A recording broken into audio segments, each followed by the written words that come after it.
ሰላም ጤና ይስጥልን እንደምናላችሁ ሳምንታዊ የጤናው የቤቶ ፕሮግራማችን ሰዓቱን ጠብቆ እናንተ ሊደርስ ተጠናቆ እዚህ ስቱዲዮ ተገኝተናል። ዛሬ ከክረምት የሕክምና በጎ ፍቃድ ጋር በተያያዘ መደበኛ የጤና ምርመራ ባህልን ለማሳደግ ስላለው ሚና ሰፋ ያለ ውይይት እናደርጋለን። ስቱዲዮም እንግዳ ጋብዘናል። ዶክተር ማርቆስ ፈለቀ እንዲሁም ስመኘው አንደቦ ይባላሉ። እንግዶቻችን እንኳን ደህና መጣችሁ። ፕሮግራማችን እስከ መጨረሻው ድረስ እንድትከታተሉ ከወዲሁ ግብዣችን ነው። በማዘጋጀትና በማቅረብ አማረ ተመስገን አብሬያችሁ ቆያለሁ። ተከታተሉ። እንግዶቼ እንኳን ደህና መጣችሁ። እንኳን ደህና ቆየን። መልካም። እስኪ ራሳችሁን አስተዋውቁልኝ። እኔ ዶክተር ማርቆስ ፈለቀ እባላለሁ። የኢትዮጵያ ጤና ክብካቤ ፌዴሬሽን ፕሬዚደንት ነኝ። መልካም። እሺ፣ እኔ ስመኘው አንደቦ እባላለሁ። በቅዱስ ጳውሎስ ሆስፒታል ሚሊኒየም ሜዲካል ኮሌጅ የማህበረሰብ አገልግሎት ዳይሬክቶሬት ዳይሬክተር ነኝ። በጣም አሪፍ። ዶክተር ማርቆስ ብዙ ጊዜ የተለያዩ ቃለ መጠይቆች ህንሳይ ወደ ጅማ ዩኒቨርሲቲ ታደላለህ። ጅማ ዩኒቨርሲቲ እንደውም የኢትዮጵያው ሃርቫርድ ነው ብለህ ትከራከራለህ እና ጅማ ዩኒቨርሲቲ በተለይ ለማህበረሰብ አቀፍ አገልግሎት ስራዎች የተለየ ካሪክለም አለው። እንደው ከሷ ብንነሳ መልካም። አዎ ያለ ጥርጥር የጅማ ዩኒቨርሲቲ እንግዲህ ያው በአጋጣሚ እኔ የአንደር ግራጁዌት ትምህርቴን ጅማ ዩኒቨርሲቲ ነው የተማርኩት። ጅማ ዩኒቨርሲቲ ደግሞ በጣም በሰፊው የሚታወቅበት የካሪኩለም የኮሚኒቲ ቤዝድ ኤዱኬሽን ካሪኩለም ነው። በተለይ በሕክምናው ዘርፍ ላርጀስት የኮሚኒቲ ቤዝድ ኤዱኬሽን ካሪኩለም ያለው ነው። ያ ማለት ተማሪዎች በማህበረሰቡ ውስጥ አብሮ በመኖር በመቆየት ችግሮችን እንዲለዩ፣ ለችግሮች መፍትሄ እንዲያመቻቹ፣ እንዲሰሩ ከሌሎችም ባለድርሻ አካላት ጋር አብረው እንዲሰሩ በተለይ አሁን የምናወራው እንግዲህ የክረምት በጎ ፈቃድ ስራ እኛ ከታች ጀምሮ አብረን ያደግንበት ነው። በጣም በጥሩ ደግ ህዝብ መሀል የተማርነው በጅማ ከተማ በጅማ ዞን። ከዛ መምህራኖቻችንም በተለይ የህብረተሰቡን ችግር የማይፈታ ትምህርት አይደለም ብለው ስለሚያስቡ ዩኒቨርሲቲያችንም ያን እምነት ስላለው በዛ ውስጥ አድገን ነው እንግዲህ ወደ መፈክርም አለው አይደለ? we are in the community we are in the community ጅማ ዩኒቨርሲቲ ታግላይ ነው። አዎ አይ ጥሩ ነው። ለምን ተግባር ተኮር የሆነ በተለይ ደግሞ በሀገራችን የትምህርት ዘርፉ የህብረተሰቡን ችግር የሚቀርፍበትን ነገር ታሳቢ ያደረገ። አዎ ለዛ ነው እንግዲህ ከጅማ ዩኒቨርሲቲ የሚመረቁ ተመራቂዎች የትም ቦታ በቀላሉ ሚክስ ኤንድ ሚንግል አድርገው ጥሩ አስተዋጽኦ የሚያደርጉ በተለያዩ የሊደርሺፕ ሌሎችም እንግዲህ ያደርጋሉ። ግን አድሎ ባይሆንም እንዳልኩት ያው ቀደም ያው ጅማ ዩኒቨርሲቲ የኢትዮጵያ ሃርቫርድ ዩኒቨርሲቲ ነው። ከዛ ኋላ ሌሎችም እኮ አሉ። እውነት ነው። በጣም መልካም ስራ ስለሆነ ነው። መልካም። ስመኘውም እንደሰማሁት ጅማ ዩኒቨርሲቲ ነው አንተም የተማርከው? እኔም የመጀመሪያ ዲግሪዬን እንዲሁም ማስተርሴን ጅማ ዩኒቨርሲቲ ነው የሰራሁት። እዛው ነው የተነባበትከው? ስለዚህ ጅማ ዩኒቨርሲቲ ከመጀመሪያው ወደ ከፍተኛ ትምህርት ተቋም ከገባው ጊዜ ጀምሮ የማህበረሰብን ችግር በመለየት የማህበረሰብ ውስጥ ሆኖ ችግሮችን መለየትንና ችግሮችን መፍታትን ከትምህርት ጀምሮ ነው ያገኘነውና ይህ እውነት በስራም ዓለም መወጣ ማህበረሰቡን እንድታገለግል ትልቅ መሰረት የሚጥል ተግባር ነው። ማህበረሰቡን ካላወቅ ነው አናገለግለው። ለማገልገል ማህበረሰብ ውስጥ ያለውን ችግር መለየትና ማወቅ ያስፈልጋል። ጅማ ዩኒቨርሲቲ በካሪኩለም ውስጥ ይህንን ቀርጾ መጀመሪያ ከአንደኛ ዓመት ስንገባ ጀምሮ ወደ ማህበረሰቡ ወርደን ችግሩን ለይተን ከዛ በኋላ ደግሞ ከፍ እያለን በትምህርቱ እያደገን ስንሄድ የመፍትሄ ሀሳቦችን እያመነጨን እንድንሄድ የሚያደርግ ጥሩ ካሪኩለም አለውና በዛ ውስጥ በማለፌ እኔም ደስተኛ ነኝ። ያ ነገር ወደ ሌሎች ዩኒቨርሲቲዎች ሸርድ ሊደረግ አይገባም ዶክተር? እየተደረገ ነው። በእርግጥ የተለያየ እንግዲህ የማህበረሰብ አቀፍ ትምህርቶችን የተለያዩ ስሞች እየሰጡ በጅማ ዩኒቨርሲቲ ኢሴንሻሊ በሱ አይነት ፕሪንሲፕል እየተደረገ ነው። ነገር ግን በሁሉም ዲፓርትመንት፣ በሁሉም የትምህርት ክፍሎች፣ በሁሉም ኮሌጆች፣ ፋካልቲዎች ኢንቴግሬት አድርገው ግን በጅማ ዩኒቨርሲቲ ደረጃ የሰራ ሌላ ዩኒቨርሲቲ የለም። ጥሩ ተሞክሮም ነው፣ ግን ሊስፋፋ ይገባል። በተለይ ደግሞ ትምህርት ሚኒስቴር ይህን ነገር ወስዶ በኃላፊነት ሌሎች ተሞክሮ ሼርድ መደረግ አለበት ብለን እናምናለን። አዎ ልክ ነው። በተለያዩ ዩኒቨርሲቲዎች ቀደም እንዳልኩት ስሞች የተለያዩ ስሞች ፕሮብሌም ቤዝድ ለርኒንግ ይሉታል። ሌሎች ኮሚኒቲ ቤዝድ ኤዱኬሽን ብለውም እንደኛው የሚጠቀሙበት አሉ። በዛ ልክ እየሄዱበት ያሉ ዩኒቨርሲቲዎች አሉ። ለየት የሚያደርገው ጅማ ዩኒቨርሲቲ ቅድም ዶክተር ስመኘውም እንዳለው ከሕክምና ትምህርቱ ከጤና ሳይንስ ትምህርቱ ውጭ ያሉ የቴክኖሎጂ ሊሆን ይችላል፣ የቢዝነስ ሊሆን ይችላል፣ የህግ ትምህርት ሊሆን ይችላል። በየትኛውም የትምህርት ክፍሎች ውስጥ ሜንስትሪም ተደርጎ ያለ ፕሮግራም ነው ከመጀመሪያው ዓመት እስከ መጨረሻው ዓመት። ኢንፋክት ተማሪዎች ከመመረቃቸው በፊት አንድ ኤክስፔክት የሚደረግባቸው ነገር የዴቨሎፕመንታል ቲም ትሬኒንግ ፕሮግራም ወይ በእኛ ጊዜ ደግሞ ቲም ትሬኒንግ ፕሮግራም ቲቲፒ የሚባለው ነው። በህብረተሰብ ውስጥ በመቆየት መሀንዲሱ እንደ መሀንዲስነቱ፣ ህግ ባለሙያው እንደ ህግ ባለሙያነቱ፣ ጤና ባለሙያው እንደ ጤና ባለሙያነቱ፣ በጤና ባለሙያ ምስር የተለያዩ ዲፓርትመንቶች የተለያዩ ባለሙያዎች ተገኝተው ለችግሮች መፍትሄ እንዲያበጁ መፍትሄ እንዲያመነጩ በዛው እነሱም እንዲማሩበት የሚደረግበት ካሪኩለም ነው። በጣም ጥሩ ሀሳብ ነው። ከልብ አመሰግናለሁ። እንግዲህ የዛሬው ዋና ርዕሳችን የክረምት የህክምና በጎ ፍቃድ ነው። ዘንድሮ ቀደም ሲል በተለይ ጳውሎስ ሆስፒታል ቀደም ብሎ ጀምሯል። እንግዲህ ጳውሎስ ሆስፒታል ሰፋ ያለ ሆስፒታልን በመሆኑ ነው እንግዲህ ለማካተት ያሰብ ነው።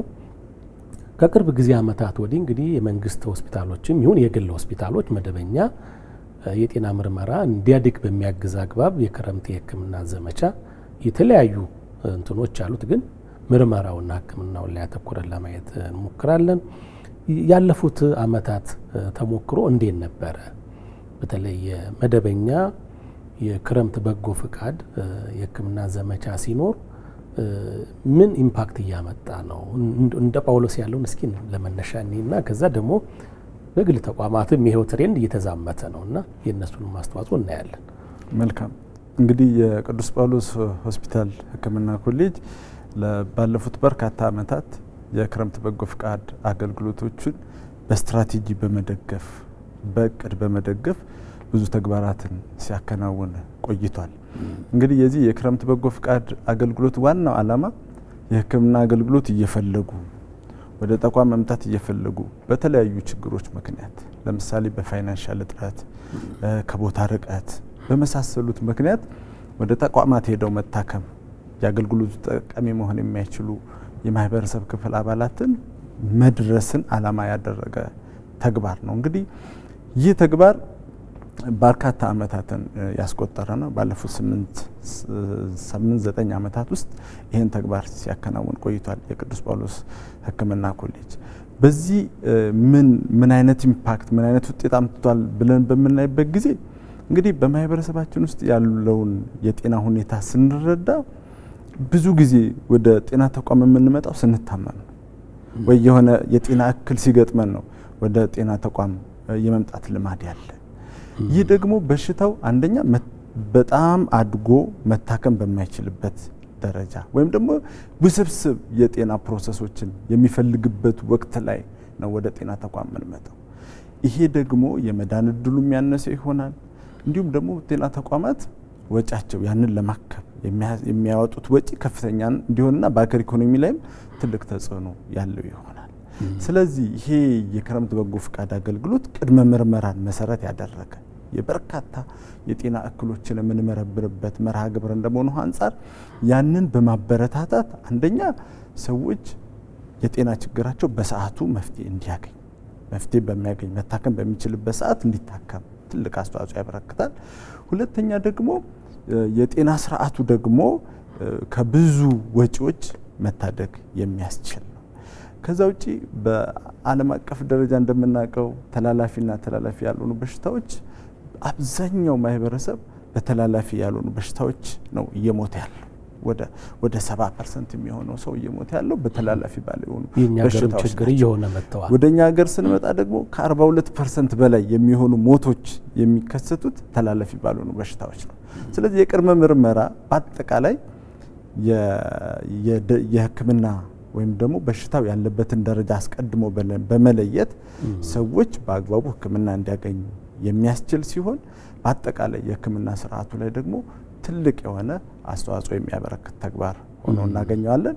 ያንን ውጤት እያየን ነው። ከዛ ውጪ ማህበረሰቡም የጤና ምርመራን ልማድ እንዲያደርግ ትልቅ አስተዋጽኦ ያበረክታል።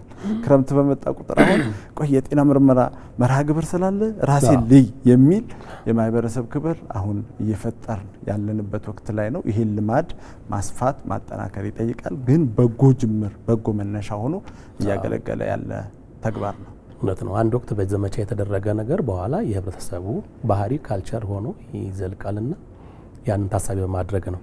በመንግስት ተቋማት የሚሰጠው ይሄ የክረምት በጎ ፍቃድ ዘመቻም በግሎችም በተመሳሳይ ይካሄዳል።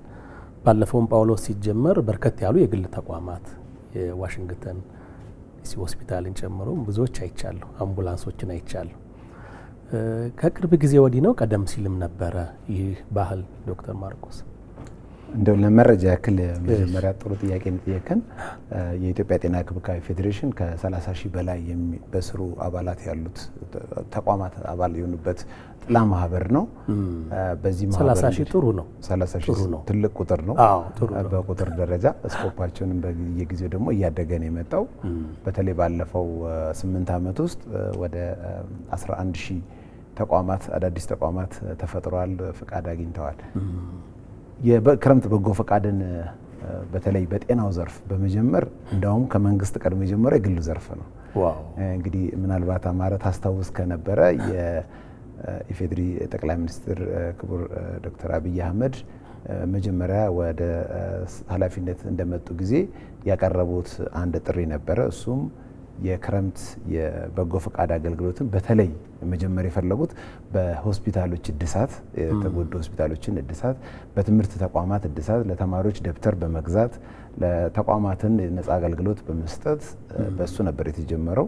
እንግዲህ ያንን ጥሪ ተከትለን መጀመሪያ የመጣ ነው እንዳውም የግል የሕክምና ተቋማት ባለቤቶች ነን። በወቅቱ ያው የኢትዮጵያ ጤና ክብካቤ ፌዴሬሽን በማስተባበር በርካታ ባለሀብቶችን የጤና ተቋማት ባለቤቶችን በማስተባበር የስራ የጀመርነው ከጥቁር አንበሳ ሆስፒታል እድሳት ነበር። ያን እድሳቱ የጥቁር አንበሳ የዛን ጊዜ እንግዲህ በጣም በአጭር ጊዜ የተወሰኑትን የሆስፒታሉን ክፍሎች በሆስፒታሉ አድሚኒስትሬሽን ተለይቶ የቀረቡ የነበሩ የተወሰኑ ሆስፒታሉን የሕክምና ክፍሎች በአስቸኳይ በማደስ በወቅቱም በክቡር ጠቅላይ ሚኒስትሩ በማስመረቅ ነው የጀመርነው። ኢንፋክት እኛ እንደ ፌዴሬሽኑ በጣም ደስተኛ ነን። ይህን ነገር ኢንስቲቱሽናላይዝ ተደርጎ በጣም ስትራክቸር ተደርጎ ዛሬ ጳውሎስም ሌሎች ተቋማትም በየክልል ያሉም ተቋማት ሁሉም ሰው ባህል አድርጎት 20 ሚሊዮን ሰውን በአንድ ዓመት ነጻ አገልግሎት ለመስጠት በአንድ ክረምት ነጻ አገልግሎት ለመስጠት መታቀዱ በጣም ደስ ይለናል። እንደ መጀመር ግን የጀመርነው እኛ ነን። ያ ስራ ከተጀመረ ጊዜ ጀምሮ ቁጥሩ በየጊዜው እያደገን የመጣው ዓላማው መርሁ ያው ወንድሜ እንዳለው ነው። ዜጎቻችን ጤና አገልግሎት ያላገኙት እንዲያገኙ፣ ባይታመሙም ደግሞ የአመታዊ የጤና ምርመራ ልምድ እንዲያደርጉ፣ ምንም አይነት ለምሳሌ የአገልግሎት አቅርቦትም ሆነ የርቀት እንደዚሁም የክፍያ ቻሌንጅ እንዳይኖርባቸው ጤና በመሰረቱ ለሁሉም ሰው መቅረብ ያለበት አገልግሎት ነው። ሪጋርድለስ ኦፍ ኢንካም፣ ሪጋርድለስ ኦፍ ኤጅ፣ ሪጋርድለስ ኦፍ ሶሾ ኢኮኖሚክ ስታተስ። ስለዚህ በዛ የተነሳ ለሁሉም እናቅርብ ብለን የጀመርነው ነው። እንግዲህ አሁን ዘንድሮም እንደምታውቀው በአገር አቀፍ ደረጃ በዚህ በሸገር ከተማ በዳለቲ ማረሚያ ቤት አናውንስ በተደረገበት ጊዜ ጀምሮ ከዛም ቀድሞ በጳውሎስም አናውንስ ሲደረግ ጀምሮ የፕራይቬት ሴክተሩን በማስተባበር አብረን ከጤና ሚኒስቴር ጋር አለን። በዚሁ እንቀጥላለን። መልካም። እንግዲህ በተለይ መደበኛ የጤና ምርመራ ስንል ወደኛ ሀገር ስንመጣ ተላላፊ ያልሆኑ ህመሞች ጫና እየሆኑ በመምጣታቸው ነው። ልክ በሌሎች ሀገራት ቀደም ሲል ባደጉት ሀገራት ያሉ ችግሮች የኛም ሀገር ችግር እየሆኑ ነው በመሆኑ እነዚህ በሽታዎች ደግሞ በዋናነት በቅድመ ምርመራ የተሻለ ውጤታማ ስለሚሆኑ ነውና በዛ ረገድ እንደው የውጮቹ ሀገር ተሞክሮ እንደው በዚሁ አንስተ ነው ብናልፍ ጥሩ ነው ብዬ ነው። ዶክተር የምትጨምርልን ካለ እነሱ መሰል ተሞክሮ አላቸው ወይ? አዎ፣ በዋነኝነት እንግዲህ በአንድ ነገር ብቻ የሚፈታ ነገር አይደለም ይሄ ነገር። ብዙ ነገሮች ከላይፍ ጋር ኢንተግሬት መደረግ ያለባቸው በቂ አካል ብቃት እንቅስቃሴ ማድረግ፣ አመጋገብ ላይ ጥንቃቄ ማድረግ። እንግዲህ አሁን ሌሎቹ ነገሮች ይደረጋሉ ተብሎ ነው እንግዲህ አሁን እንደ ሀገር አካል ብቃት እንቅስቃሴ የምናደርግበት የወክ የምናደርግበት የምንዝናናባቸው ቦታዎች እየተፈጠሩ ነው ያሉት which is ጥሩ ነገር ነው። በዛ ጎን ለጎን ደግሞ ስለ አመጋገብ መስራት መጨነቅ ይኖርብናል። ትንሽ የሚጎለን የነበረው ኢትዮጵያ ውስጥ በጣም ብዙ ጤና ተቋማት አሉ፣ ግን ተቋማቶቹ ሰው ሲታመም ብቻ የሚሄድባቸው ነበሩ። አሁን ምን እየተደረገ ነው? ሰው ሳይታመምም በጣም ላለመታመም ቀድሞ የጤናውን ሁኔታ የሚያውቅበት፣ ቀድሞ ችግሩን የሚለይበት፣ ቀድሞ ማኔጅ እንዲደረግ የሚያስችልበት አይነት ሁኔታ ለመፍጠር ነው። እኛም ይህንኑ ተሞክሮ የትም ዓለም ላይ ቢሆን ይኸው ተሞክሮ ነው ያለው። ይህንኑ ተሞክሮ ወደ ሀገራችን በማምጣት ዜጎቻችን አስፈላጊውን የሆነ የጤና ትምህርትም እንዲያገኙ፣ የጤና ምርመራ እንዲያገኙ፣ እንደ አስፈላጊነቱ ደግሞ ሕክምና ኢንተርቬንሽን የሚፈልገው ነገር ላይ ደግሞ ኢንተርቬንሽን እንዲያገኙ ለማድረግ እየሞከርን ነው ያለው ማለት ነው። ከምንም በላይ የማህበረሰቡ ግንዛቤ ጤና ላይ ጫናው አውትፑቱም በጣም ትልቅ ነገር ነው ብለን እናስባለን። መልካም ለመግቢያ ያክል ይህን ካነሳን እንግዲህ ቀሮቹን አሰፊ ደግሞ ተቀምጠን ሰፋ ባለ መልኩ እናነሳለን። አመሰግናለሁ። መልካም ተመልካቾቻችን የታጠላችሁ የምትገኙ ሳምንታዊ የጤና ቤቶ ፕሮግራማችን ነው። ዛሬ ከክረምት የህክምና በጎ ፍቃድ ጋር በተያያዘ መደበኛ የጤና ምርመራ እንዴት ባህላችን እናድርግ በሚለው ሀሳብ ላይ ነው እያነሳን የምንገኘው። በ011274235 ላይ ደውሉ። ምላሽ ማብራሪያም ወደ እናንተ መልሰን የምናደርስ ይሆናል። ካፍታ ማስታወቂያ በኋላ ተመልሰን እንገናኛለን።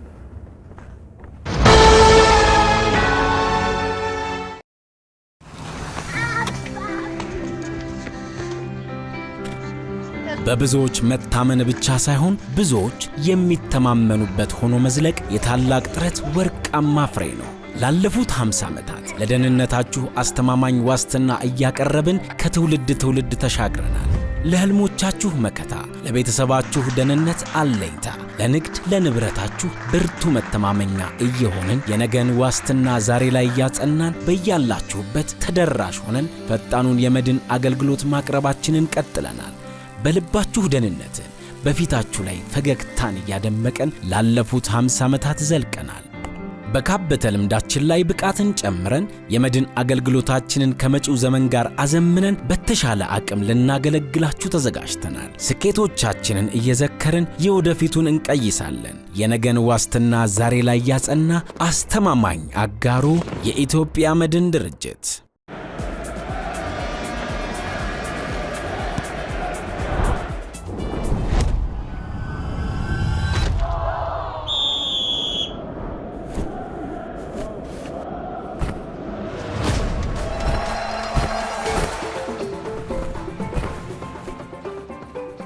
ተገኝቷል። ጨዋታው ሙቀቱን ጨምሯል። በኮምፒዛ ካርዶ የግብይቱ ግጥሚያ አድምቆታል።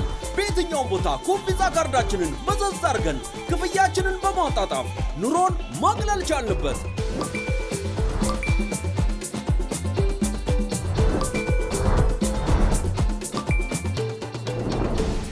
አሁኑኑ ኮምፒዛ ካርዶን በአቅራቢያው ከሚገኘው የኦሮሚያ ህብረት ሥራ ባንክ ይውሰዱ። በግብይቱ ግጥሚያ ከአሸናፊዎቹ ወገን ይሁኑ።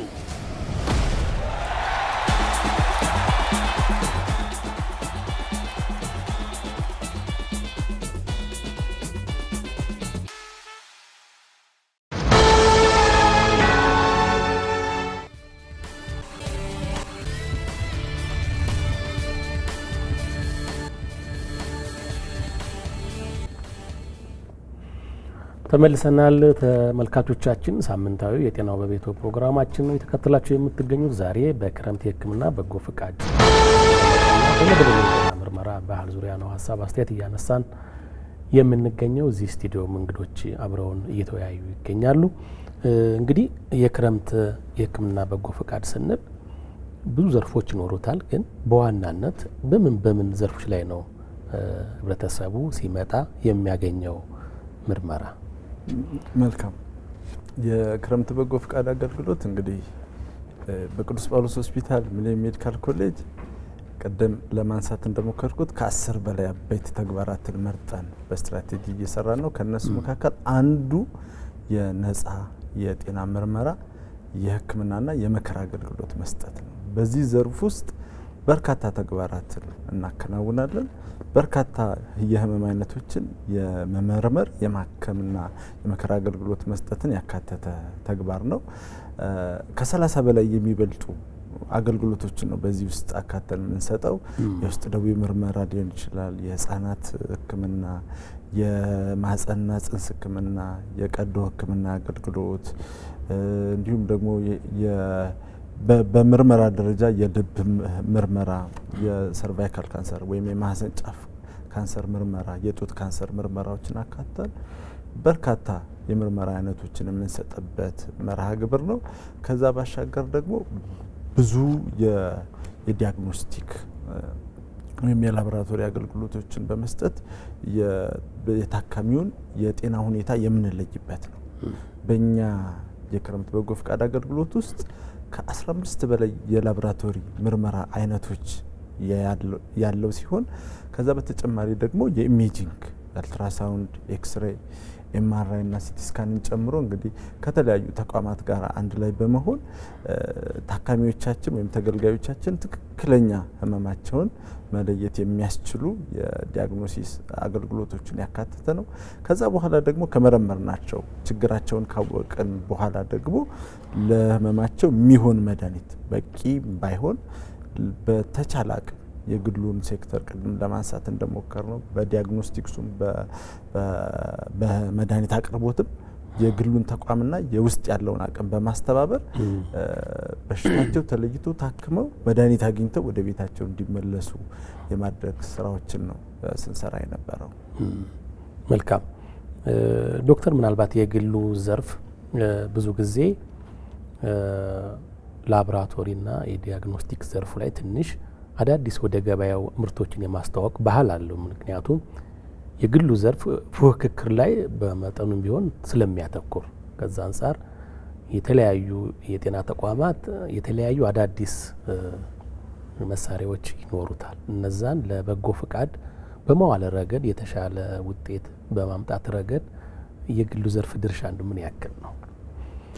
በጣም ሰፊ ነው። በጣም ትልቅ ነው ማለት ይቻላል። እንዲሁ ለመጥቀስ ያክል እነዚህ አገልግሎቶች በክረምት በጎ ፈቃድ የሚሰጡ አገልግሎቶች ባይ ዘ ኤንድ ኦፍ ዘ ዴይ ዜጎች ወይም ታካሚው አገልግሎት እንዲያገኝ ማስቻል ነው። ይህንን ለማስቻል እንግዲህ በጣም ብዙ ስራዎች ናቸው የሚሰሩት። አሁን ወንድሜ እንዳለው አገልግሎቶቹን እስከ መድኃኒት መስጠት ድረስ አለ። ከዛም ቀድሞ ደግሞ የሚደረጉ ስራዎችን የጤና ትምህርት መስጠት ሊሆን ይችላል። በመንግስት ተቋማት የሚገኙ የሕክምና መሳሪያዎችን ጠግኖ ወደ አገልግሎት ማብቃት ሊሆን ይችላል። አንዳንድ ተቋማት ደግሞ ጭራሽ ሆኖ ያን አገልግሎት የሚሰጡበት መሳሪያ ላይኖር ይችላል። ለምሳሌ በቅርብ ቀን ራሱ የክረምት በጎ ፈቃድ ላውንች ያደረግንበት ጤና ተቋም መደበኛ በጣም ቤዚክ የሚባሉ መሳሪያዎች ራሱ አልነበረውም። እነሱን ከግል ተቋማት አዋተን አስተባብረን በነጻ ተቋሞቹ እንዲያገኙት በዘላቂነትም የሚጠቀሙበት አቅም ገንብተንላቸዋል። ከዛም በተጨማሪ ቅድም እንዳልኩት አስቻይ የሆኑ ነገሮችን በመፍጠር ብዙ ስራ ይሰራል። ባለሙያዎችም ጥሩ የሚባል አቅም አለው፣ በመሳሪያም ጥሩ የሚባል አቅም አለው።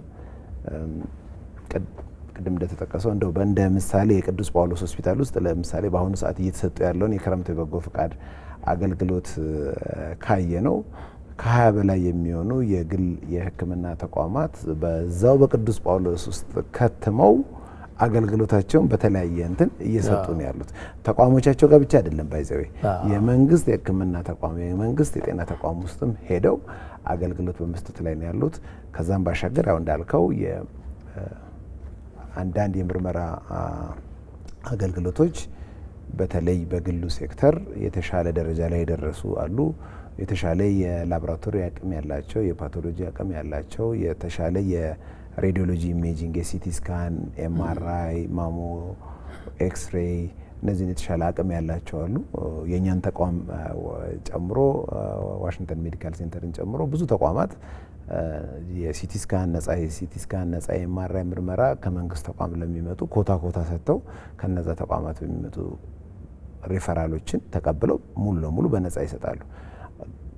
በዚህ ላይም ደግሞ ኢቨን ወደ ተቋሙ በሚሄዱበት ሰዓት ዜጎች እንዳይንገላቱ ወጪ እንዳያወጡ ደግሞ የትራንስፖርት አገልግሎት ለታካሚዎቹ የሚሰጡ አምቡላንሶችን በየተቋማቱ ዲፕሎይ አድርገን ተመድበው እነዛ አምቡላንሶች ታካሚዎችን በማመላለስ አገልግሎት ይሰጣሉ ማለት ነው።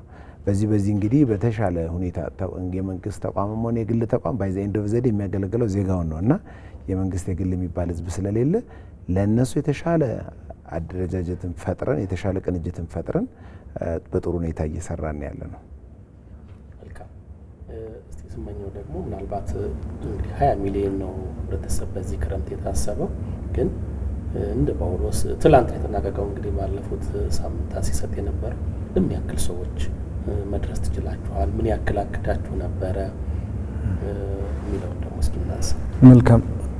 እንደ ቅዱስ ጳውሎስ ሆስፒታል እንግዲህ በዚህ በክረምት በጎ ፍቃድ አገልግሎት እየሰጠን ያለነው አገልግሎት ከአመት አመት እየጨመረ የመጣ ነው።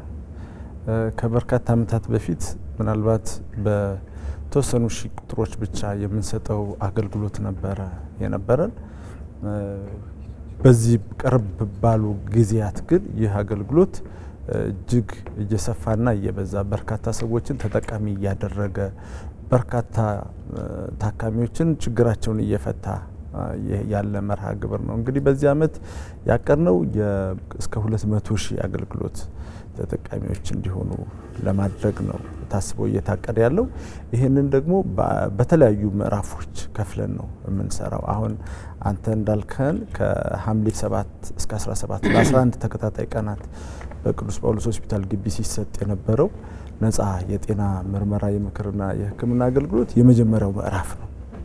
ይህ እንደ መጀመሪያ ምዕራፍ ሆኖ ክረምቱን ሙሉ ግን ይህ የነጻ ሕክምና አገልግሎት በቀጣይነት የሚሰራ ነው። በእኛ ኮሌጅ እንግዲህ ሌላው ለየት የሚያደርገው የማህበረሰብ አገልግሎት የክረምት ብቻ ተግባር አይደለም። አመቱን ሙሉ የሚሰራ ተግባር በዳይሬክቶሬት ደረጃ ተቋቁሮ ስራዎችን አመቱን ሙሉ ይሄን ነጻ የጤና ሕክምና ብቻ በመስጠት የሚታወቅ ተቋም ነው የቅዱስ ጳውሎስ ሆስፒታል። የክረምቱን ግን ለየት ባለ መልኩ ቅድም ሲባል እንደነበረው የግሉን የጤና ተቋማት በማካተት ውስጥ ያለውን አቅም በማደራጀት ባለሙያውን በማስተባበር ሰፊ አገልግሎቶችን ለመስጠት ታቅዷል። አሁንም ስራዎች እየተሰሩ ይገኛሉ። እስከ ክረምት ማጠናቀቂያ ድረስ 200,000 የሚሆን አገልግሎት ለታካሚዎች ለመስጠት እየሰራን እንገኛለን ማለት ነው። በጣም ጥሩ። ምናልባት ይሄ ክረምት በጎ ፍቃድ ዘመቻ እንግዲህ የባለሙያ ለባለሙያ የልምድ ልውውጥ ያመጣል፣ ግን በዋናነት ደግሞ የተከማቸ የሕክምና ወረፋም የመቀነስ እድል አለው፣ በተለይ በመንግስት ተቋማትና ከዛ አንጻር የግሉ ዘርፍ ይህን የተከማቸ ወረፋ አብሮ በመቀነስ ረገድ እንደው እያበረከተ ያለውን አስተዋጽኦ ትንሽ ለማንሳት አስቤ። መልካም። ያው እንግዲህ የሕክምና አገልግሎት በተፈጥሮ የበጎ ስራ ነው። ተቋሞቻችን የሚሰሩት ስራ በየቀኑ የበጎ ስራ ነው። ባለሙያዎቻችን የሚሰሩት ስራ የበጎ ስራ ነው። የክረምት የበጎ ፍቃድ ላይ የምናደርገው ምንድነው? ያንን ነገር የምናድስበት የምናስታውስበትና በተሻለ ኢንቴንሲቲ የምንሰራበት ትንሽ ከሌላው ጊዜ ታርጌታችንን ከፍ አድርገን የምንሰራበት ጊዜ ነው። በተቋማችን ብቻ ሳይሆን ደግሞ ከየተቋሞቻችንም ወጣ ያለን በተለያዩ የመንግስት ተቋማትም በመሄድ ባለሙያዎቻችንንም በመላክ የተለያዩ እገዛዎች እንዲያደርጉ ማድረግ ነው። ለምሳሌ ሰርጂካል ባክሎጎችን በጣም ብዙ ወረፋ የሚጠብቁ ዜጎች አሉ። በዚህ አመት እስከ 20,000 የሚጠጉ የሰርጂካል ባክሎጎች እንደ ሀገር ኦፕሬት ተደርገው ያልቃሉ ተብሎ እቅድ ተይዟል።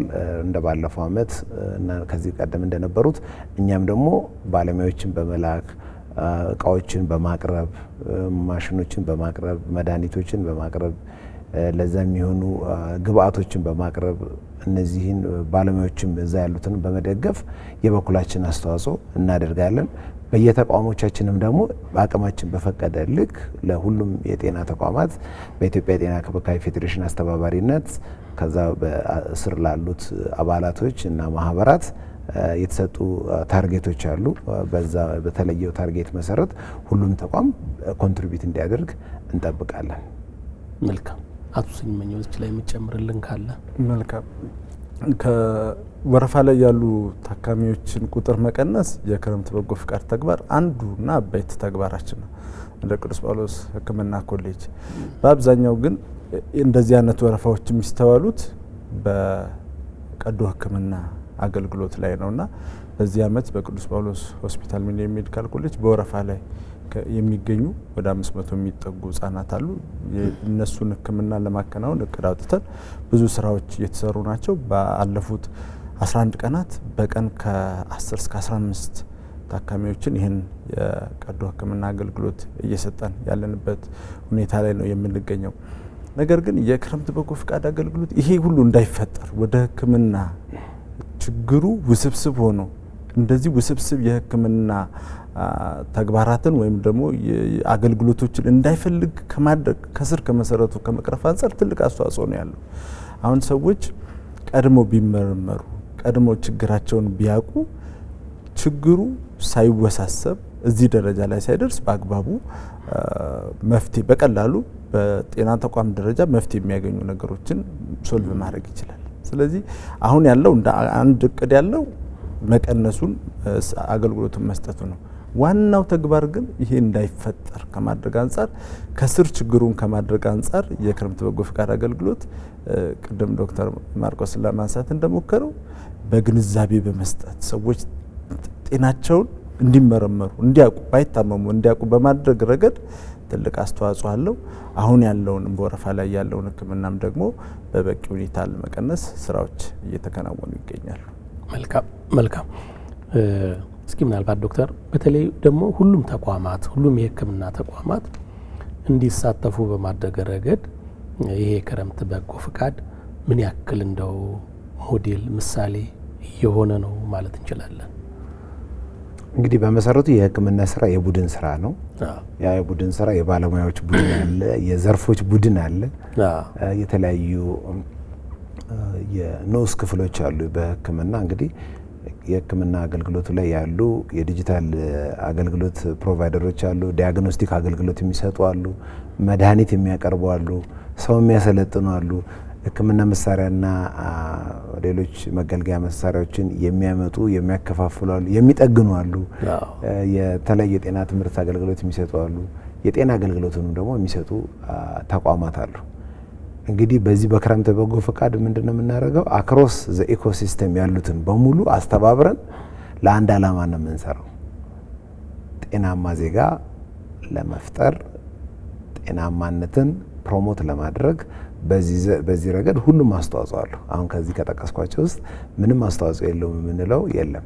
ስለዚህ ሁሉም የየራሳቸው ታርጌት ይወስዳሉ። መጀመሪያ እንግዲህ ሲጀመር አገልግሎት መስጠት ላይ ብቻ ነበር አይደል የተኮረው።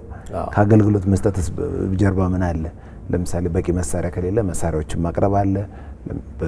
በቂ መሳሪያ ኖሯቸው ደግሞ መሳሪያዎቻቸው በተለያየ ምክንያት የተበላሹባቸው በቀላሉ ሊጠገኑ የሚችሉ ሆነው ነገር ግን በመንግስት የአሰራር ችግሮች ወይም በቢሮክራሲው ምክንያት ያልተሰሩ ነገሮች ካሉ እነሱን እንደ ግል ሴክተር ገባ ብሎ መጠገን ከባድ ላይሆን ይችላል። ስለዚህ እነሱን በመጠገን ይተባበራሉ። አንድ ታካሚ በነፃ ሕክምና አገልግሎት ታገኛለ ተብሎ ጳውሎስ ከሄደ በኋላ መድኃኒት ካጣ ያው ኢንኮምፕሊት ነው ማለት ነው የአገልግሎት አይደለ። ደግሞ መድኃኒት የሚሰጡ አካላትን ደግሞ አስተባብረን መድኃኒቶችን እንዲያቀርቡ እናደርጋለን። ቅድም የተባለውን የሰርጂካል ባክሎግ ለማጽዳት ሰርጀሪውን ለመስራት ባለሙያ ያስፈልጋል፣ መሳሪያ ያስፈልጋል፣ የተለያዩ ግብአቶች ያስፈልጋል። እነሱንም ደግሞ ግብአት ደግሞ የሚያቀርቡት አቅራቢዎች። ስለዚህ እኛ እንደ ኢትዮጵያ ጤና እንክብካቤ ፌዴሬሽን ያደረግነው ምንድነው? ሁሉንም አባላቶቻችንን የተለያዩ ማህበራት ናቸው። ለምሳሌ የአስመጪዎች ማህበር አለ፣ የአምራቾች ማህበር አለ፣ የክሊኒኮች ማህበር አለ፣ የዲያግኖስቲክ ሰርቪስ ፕሮቫይደሮች ማህበር አለ፣ ሆስፒታሎች አሉ።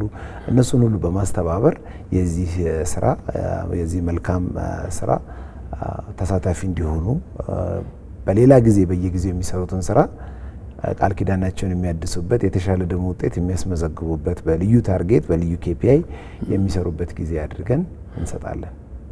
መልካም። ከማስታወቂያ በኋላ ደግሞ እስኪ ስንመለስ ባለፉት ካሉት የክረምት የበጎ ፈቃድ ዘመቻዎች ምን ልምድ ተገኘ የሚለውን ደግሞ እስኪ እናነሳለን። አመሰግናለሁ። ተመልካቾቻችን የምትከታተሉት ሳምንታዊ የጤናው በቤቶ ፕሮግራማችን ነው። ዛሬ እንግዲህ ከክረምት የሕክምና በጎ ፈቃድ ዘመቻ ጋር በተያያዘ በተለይ ደግሞ መደበኛ የጤና ምርመራን እንዴት ባህል እናድርግ በሚለው ላይ ነው ሀሳብ አስተያየት እየተንሸራሸርን የምንገኘው። ካፍታ ማስታወቂያ በኋላ ተመልሰን እንገናኛለን።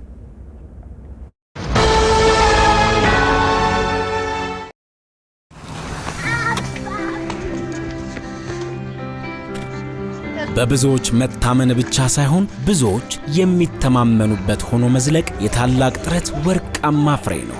ላለፉት 50 ዓመታት ለደህንነታችሁ አስተማማኝ ዋስትና እያቀረብን ከትውልድ ትውልድ ተሻግረናል። ለህልሞቻችሁ መከታ፣ ለቤተሰባችሁ ደህንነት አለኝታ፣ ለንግድ ለንብረታችሁ ብርቱ መተማመኛ እየሆንን የነገን ዋስትና ዛሬ ላይ ያጸናን በያላችሁበት ተደራሽ ሆነን ፈጣኑን የመድን አገልግሎት ማቅረባችንን ቀጥለናል። በልባችሁ ደህንነትን በፊታችሁ ላይ ፈገግታን እያደመቀን ላለፉት 50 ዓመታት ዘልቀናል። በካበተ ልምዳችን ላይ ብቃትን ጨምረን የመድን አገልግሎታችንን ከመጪው ዘመን ጋር አዘምነን በተሻለ አቅም ልናገለግላችሁ ተዘጋጅተናል። ስኬቶቻችንን እየዘከርን የወደፊቱን እንቀይሳለን። የነገን ዋስትና ዛሬ ላይ ያጸና አስተማማኝ አጋሩ የኢትዮጵያ መድን ድርጅት።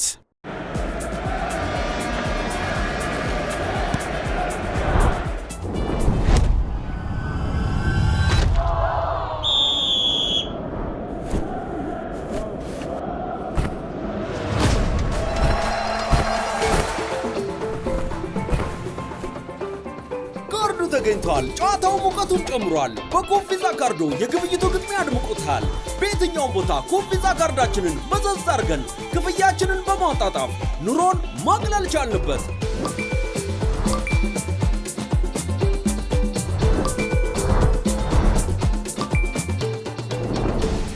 አሁኑኑ ኮፊዛ ካርዶን በአቅራቢያው ከሚገኘው የኦሮሚያ ህብረት ሥራ ባንክ ይውሰዱ። በግብይቱ ግጥሚያ ከአሸናፊዎቹ ወገን ይሁኑ።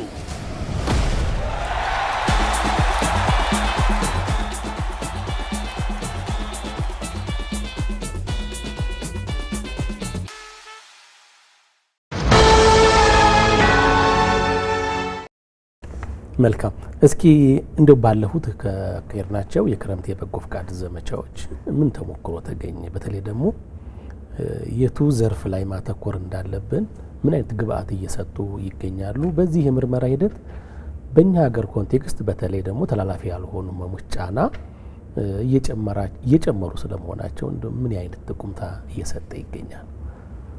መልካም።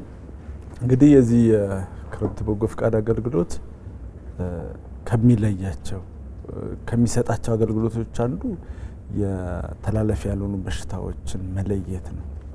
እንግዲህ እንደ ሀገር አቀፍ መጀመሪያ ላይ ለማንሳት እንደሞከርኩት ወደ 42% የሚሆነው ሞት ከነዚህ በሽታዎች ተላላፊ ካልሆኑ በሽታዎች የሚመነጩ ናቸው። እነዚህም በሽታዎች ደግሞ ከማከም እነሱን ለመለየትና እነሱን ለማከም ከሚወጣው ወጪ ይልቅ በአብዛኛው በቅድመ መከላከል ምናደርሳቸው ወይም ደግሞ በቅድመ መከላከል ተግባራት መለየትና ጤናውን ማስተካከል የምንችልበት ሁኔታ ነው ያለው።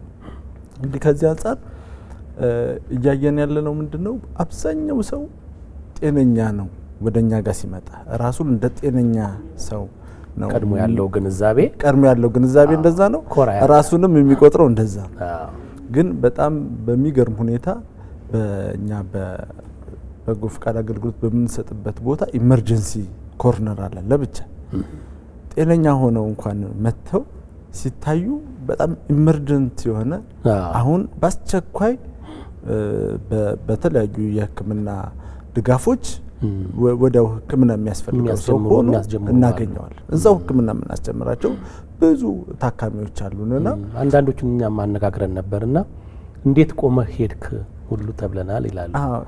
ምንድነው ብዙ ጊዜ እንግዲህ ህመምን የምንረዳበት መንገድ የተለያየ ነው። የህመሙ መጠንም የተለያየ ግንዛቤና የተለያየ እርምጃ እንድንወስድበት ያደርጋልና ሰዎች ወደዚህ ወደ አገልግሎት ሲመጡ ግን ትክክለኛ አሁን ያሉበት ሁኔታ ነው የምንነግራቸው። የልብ ህመማቸው ምን ያህል ነው፣ የስኳር መጠናቸው፣ ሰውነታቸው ውስጥ ያለው ችግር፣ የደም ግፊታቸው፣ አጠቃላይ ያለውን ሁኔታ ነው የምንረዳውና እለት እለት የምናየው ነገር ምንድነው? የነዚህ ተላላፊ ያልሆኑ በሽታዎች መጠን እየጨመረ ያለበት ሁኔታና ሰዎች ደግሞ ችግሩን አለመረዳት፣ ይሄ ችግር እኔ ላይ ይመጣል ብሎ አለማሰብ። እኔ እኮ ገና ወጣት ነኝ፣ ገና ሽማግሌ አይደለሁም፣ እንዴት በዚህ እድሜ እንደዚህ አይነት በሽታ ሊይዘኝ ይችላል? አለማመን ሁሉ ያለበት ነገር ነውና የዚህ ምርመራን የማድረግ ትልቁ ጥቅም ይሄ ነው። ዛሬ በአፍሪካ ደረጃ ከ30 እስከ 70 ባሉ እድሜዎች መጀመሪያ የሚጠራው የሞት መንስኤ ተላላፊ ያልሆኑ በሽታዎች ናቸው። ስለዚህ እኛም እንደ ሀገር አቀፍ እንደ ሀገራችን እንደ ኢትዮጵያ ይሄ ቁጥር በጣም አሳሳቢ ደረጃ ያለበት ሁኔታ ላይ ስላለ የቅድመ ምርመራ ማድረግን ልማድ ማድረግ አለብን ነው። የዚህ የክረምት በጎ ፍቃድ ዋናው ትልቁ ትምህርት ምንድነው? ልማድ ማድረግ አለብን። ክረምት በመጣ ቁጥር ብቻ አይደለም፣ አመቱን ሙሉ የጤና ተቋማት አገልግሎት ሊሰጡ እስከ ታች ድረስ ተዘርግተዋል፣ እስከ ጤና ጣቢያ ድረስ።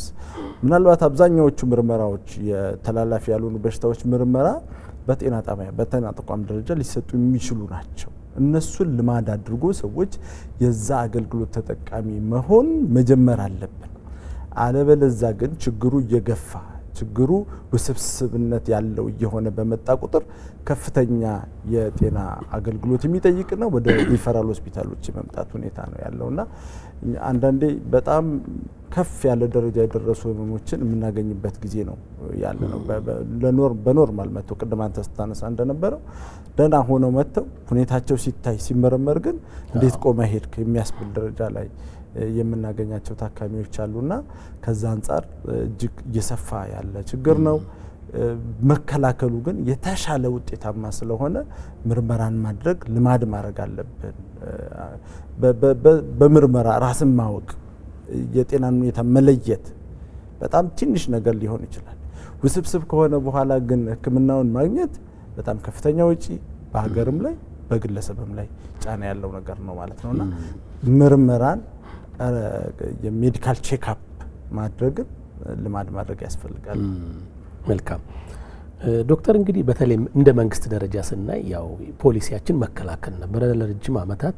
ይሄም ሮል የመንግስት ስራ ነበር። የግሉ ዘርፍ ባለው አቅም ህክምናው ላይ ነው።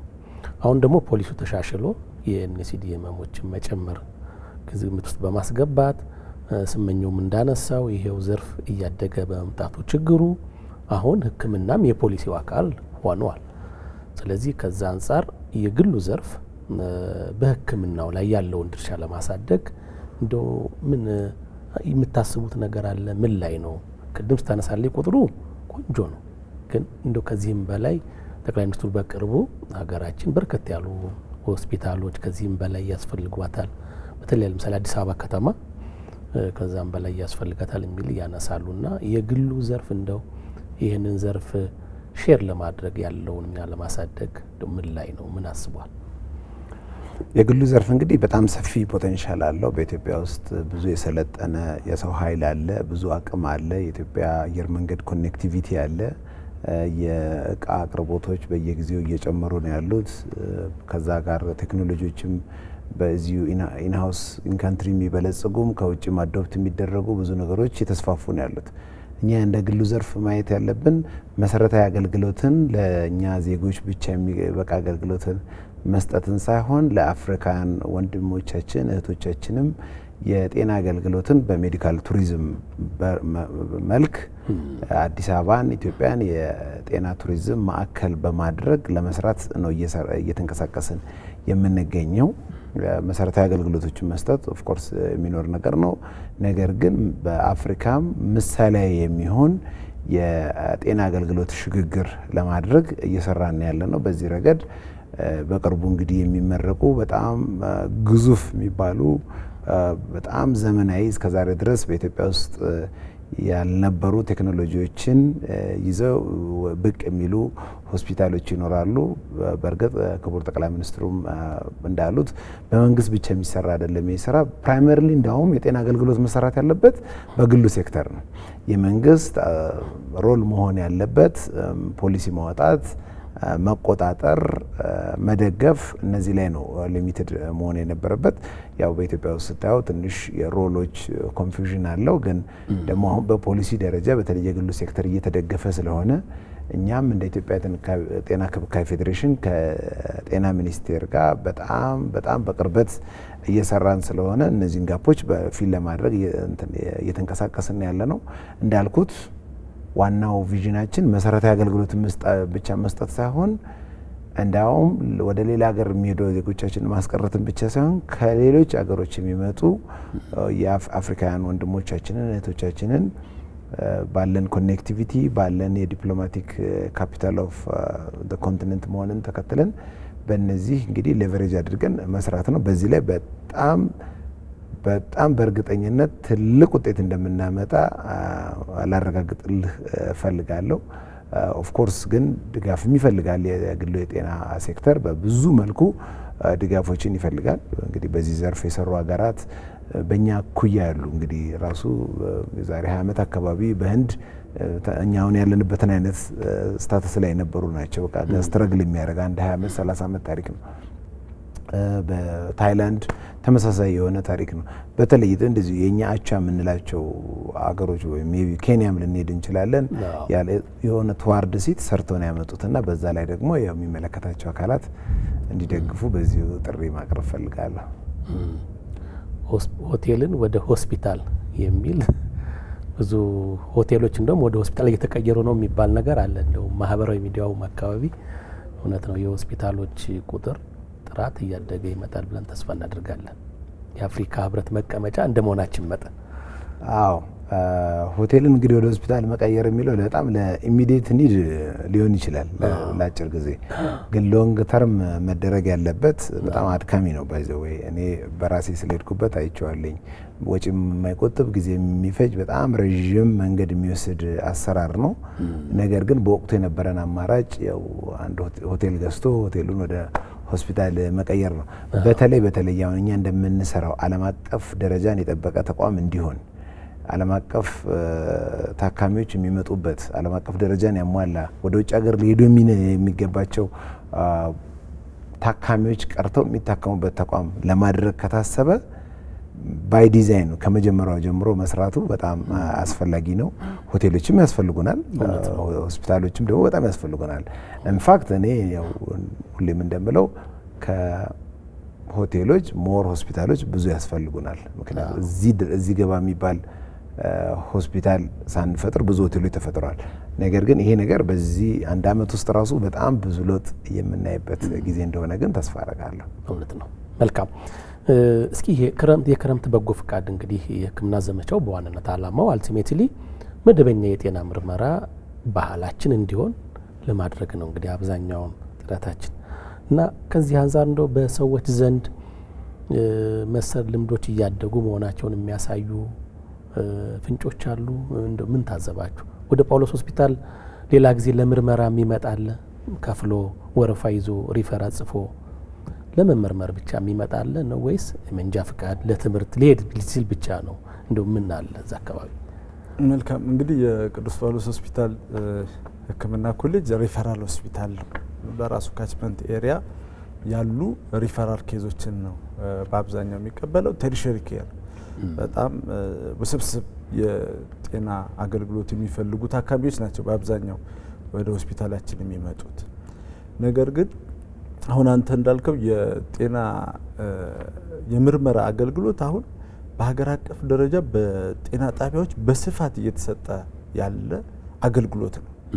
ይህ አገልግሎት አሁን እንደምናየው እንደ አንድ ማህበረሰብ ውስጥ እንደሚኖር ሰው አብዛኛው ሰው ስለ ጤናው መጠየቅ የጀመረበት ጊዜ ላይ ነው ያለው። የጤና ግንዛቤ ከወትሮ ትንሽ የተሻለ ነው፣ ግን አሁን በቂ ነው ማለት የሚቻልበት ደረጃ ላይ አልደረሰም። አሁንም ብዙ ሰው በሽታው ውስብስብ ደረጃ ላይ ከደረሰ በኋላ ነው ወደ ተቋማት እየመጡ ያለው።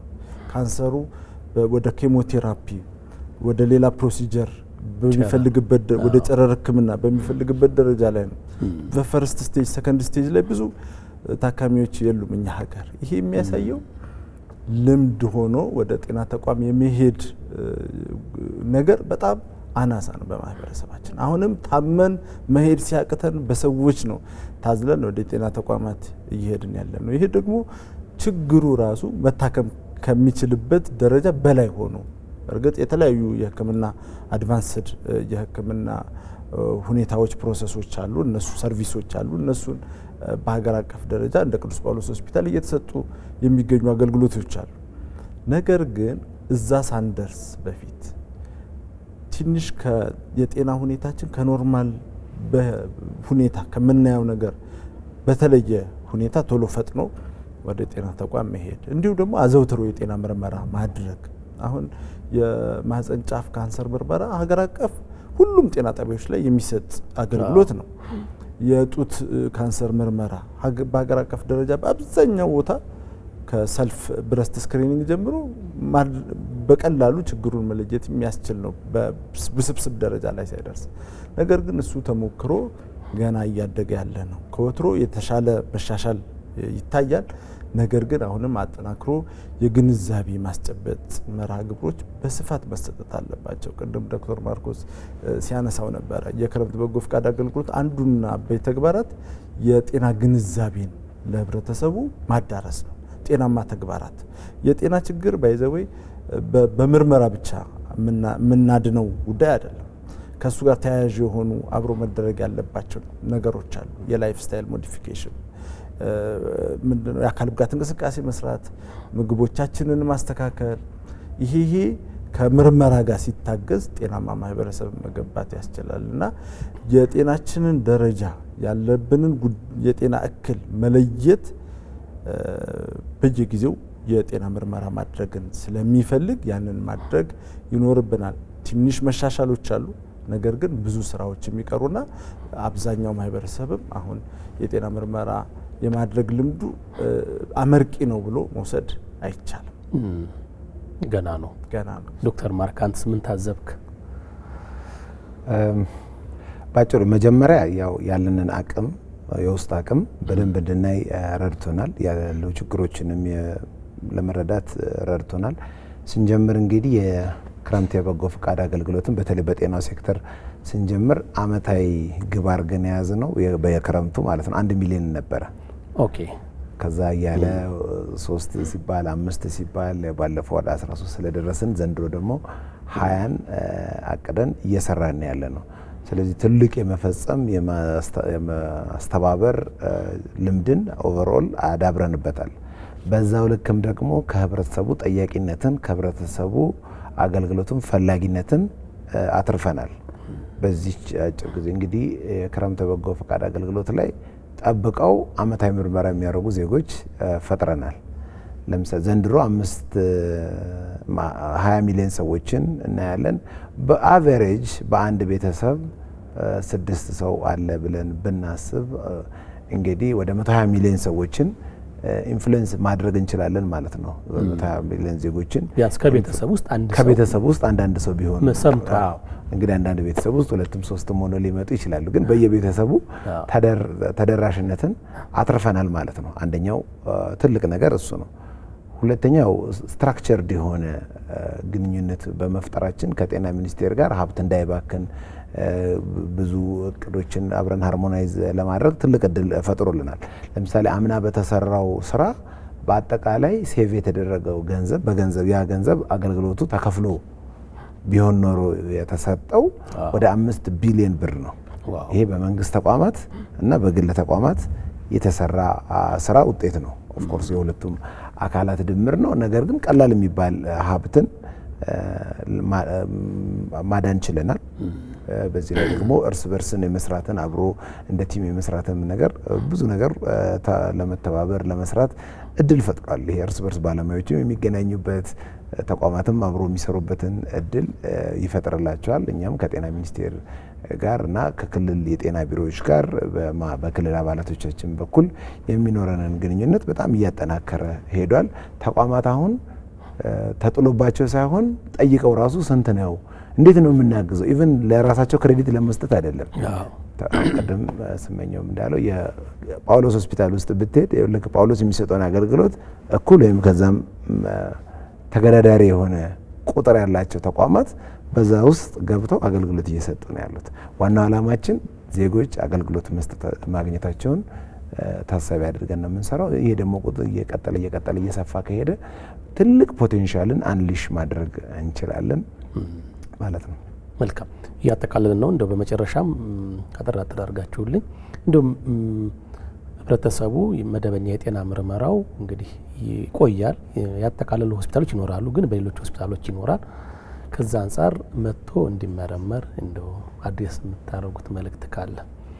መልካም እንግዲህ የጤና ምርመራን ማድረግ ከራስ ጀምሮ ከቤተሰብ ጀምሮ ከሀገር እስከ ሀገር የሚደርስ ትልቅ አስተዋጽኦ ያለው ጉዳይ ነው እና ሰው ስለ ጤናው ሲያስብ ሁሌ ማሰብ ያለበት ሲታመም ብቻ አይደለም፣ ወይም ደግሞ ቤተሰብ ውስጥ ያለ አንድ ሰው ሲታመም ብቻ አይደለም ስለ ጤና መታሰብ ያለበት። ዘውትር ስለ ጤናችን ማሰብ አለብን። ጤናማ ስንሆን ነው ውጤታማ ሰርቶ አዳሪ ለሀገር ኢኮኖሚ ማበርከት የምንችለውና ጤናችንን መከታተል ይኖርብናል። እንደ ማህበረሰብ እንደ አንድ ግለሰብ ጤናችንን ማየት ማወቅ ይኖርብናል ስለ ጤናችንና ማህበረሰቡ በዚህ በክረምት በጎ ፍቃድ በተለያዩ ተቋማት እየተሰጡ ያሉ አገልግሎቶችን እንዲጠቀም በዚህ አጋጣሚ ጥሪ እያስተላለፍን ከዛ ባሻገር ግን አመቱን ሙሉ የጤና ተቋማት ማህበረሰቡን ለማገልገል ክፍት ናቸው። በነዛ ጤና ተቋማት በመሄድ ማህበረሰቡ ሬጉላር የሆነ የጤና ምርመራ ማድረግ ይኖርበታል። ከዛ ባሻገር የጤና ተግባራትን ልምድ ማድረግ ያስፈልጋል። አመጋገባችንን ማስተካከል፣ እንቅስቃሴ ማድረግ፣ እነዚህ ሲጨመቁ አንድ ላይ ጤናማ የሆነ ማህበረሰብ መገንባት ያስችላል ማለት ነው። መመርመርን ልምድ እናድርግ የሚል መልእክት ነው ያለኝ። መልካም ዶክተር ማርቆስ በቀረችው ደቂቃ ለህብረተሰቡ ያለህ ጥሪ? መልካም እንግዲህ የግል ሕክምና ተቋማት በተለይ ደግሞ የቅድመ ጤና ምርመራን ሳይታመሙ መመርመርን ከድሮ አሁን በዚህ በበጎ ፈቃድ አገልግሎት ብቻ ሳይሆን ቀድሞውንም እንደ መደበኛ አገልግሎት የሚሰጡት አገልግሎት ነው።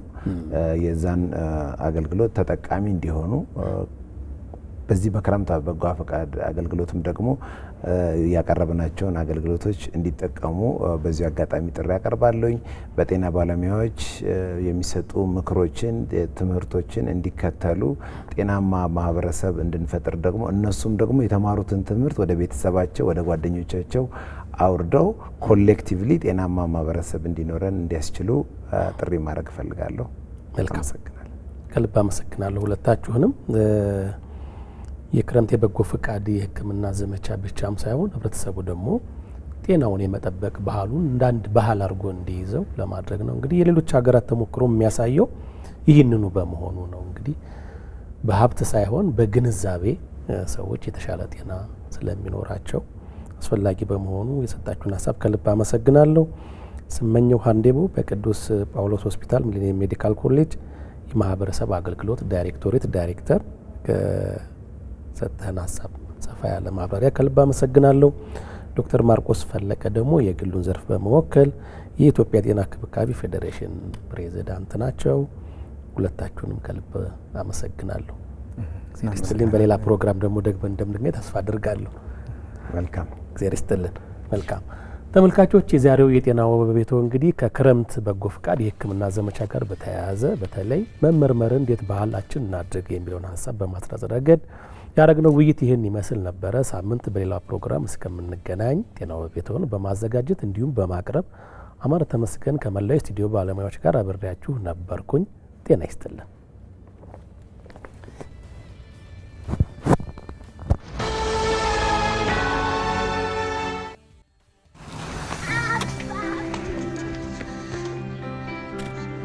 በብዙዎች መታመን ብቻ ሳይሆን ብዙዎች የሚተማመኑበት ሆኖ መዝለቅ የታላቅ ጥረት ወርቃማ ፍሬ ነው።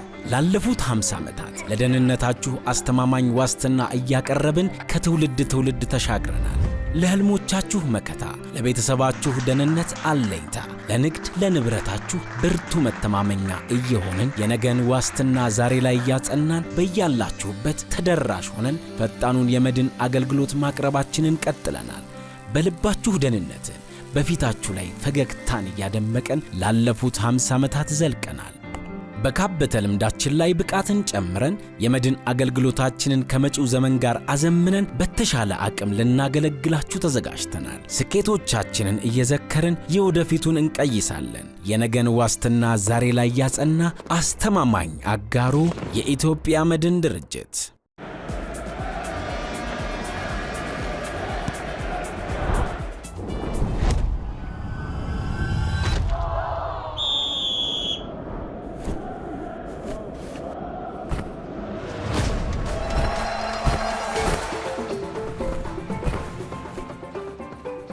ተገኝቷል። ጨዋታው ሙቀቱን ጨምሯል። በኮንፊዛ ካርዶ የግብይቱ ግጥሚያ አድምቆታል። በየትኛውም ቦታ ኮንፊዛ ካርዳችንን መዘዝ አድርገን ክፍያችንን በማጣጣፍ ኑሮን ማቅለል ቻልንበት።